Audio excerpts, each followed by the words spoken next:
circulars issued by the regulators. The company has taken all feasible steps to ensure that the shareholders are provided an opportunity to participate in the annual general meeting and vote.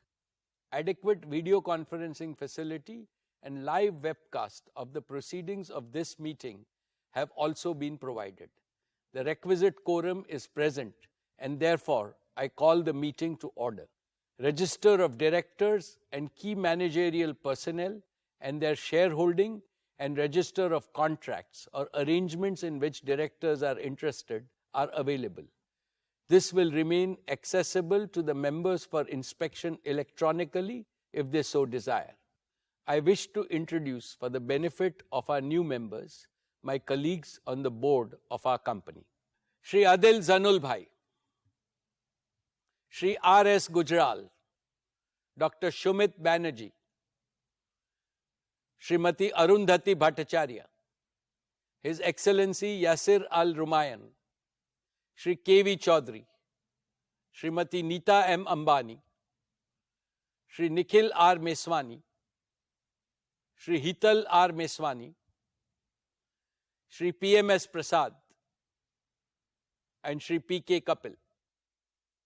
All directors of the company are present at this meeting. Shri Alok Agarwal, Shri V. Shrikant, Chief Financial Officers, Srimati Savitri Parekh, Company Secretary, and Shri K. Sethuraman, and the representatives of our statutory auditors and secretarial auditor of the company are also present at this meeting. Ladies and gentlemen, notice dated August 6, 2022, convening this annual general meeting and a copy of the annual report for the financial year ended March 31st, 2022 has already been circulated to the members of the company electronically. With your permission, I shall take them as read. The auditor's report on the standalone and consolidated financial statements and the secretarial audit report of the company for the financial year ended 31st March 2022 do not contain any qualification, reservation, adverse remark, or disclaimer. Accordingly, the reports are not required to be read out as provided in the Companies Act 2013. Now, I will begin my formal address to the shareholders. My dear share owners, Namaste.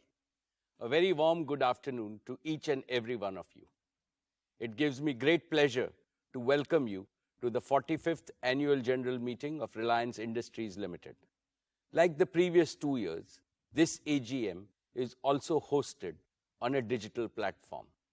The digital platform enables more shareholders from across the world to participate in the AGM. I miss the warmth and the bonhomie of our personal interactions.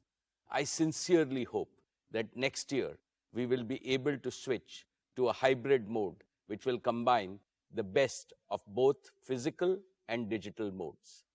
Friends, 2 weeks ago, we celebrated Azadi Ka Amrit Mahotsav, the 75th anniversary of India's independence. Our visionary Prime Minister, Shri Narendra Bhai Modi ji, in his most inspiring speech on August 15th, has given us a clear roadmap to make the next 25 years the most transformational in the history of our motherland. The Panch Pran, or the 5 imperatives he has articulated, will surely make India a developed nation by 2047. He has aptly described that the next 25 years is India's Amrit Kal, the era of elixir. Within the next one generation, India is set to achieve more than all the post-independent generations have collectively achieved so far. And Reliance is set to make a far greater contribution to India's prosperity and progress than we have done so far. Friends, the world has almost fully overcome the COVID pandemic. This is heartening. However, there is uncertainty again due to heightened geopolitical tensions and global risks. There is severe economic stress in many parts of the world. Rising fuel, food, and fertilizer prices are impacting everyone in the world. High inflation and supply disruptions are triggering recessions. Amidst this global unpredictability, India stands tall as a beacon of growth and stability.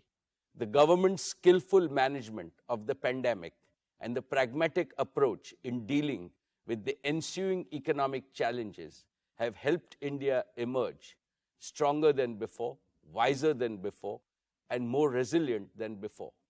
I would like to congratulate our Prime Minister, Shri Narendra Bhai Modi ji, for his far-sighted leadership, and our Finance Minister, Srimati Nirmala Sitharaman ji, for her exemplary stewardship in navigating the Indian economy through a period of unprecedented challenges. The most profound lesson that the world has learned from the pandemic is, greater the adversity, greater still is humanity's inner strength to conquer it, provided we care for each other. Friends, this prompts me to reiterate the core philosophy of Reliance, the philosophy of we care. We care for our employees and their families. We care for all our stakeholders, customers, shareholders, and partners. We care for India and all 1.4 billion Indians. We care for the planet and its people. It is the philosophy of doing good to do well. It is the philosophy to create greater value for others first. The ever-expanding circle of care enhances respect for Reliance globally and ensures its sustainable growth year after year, decade after decade, and generation after generation.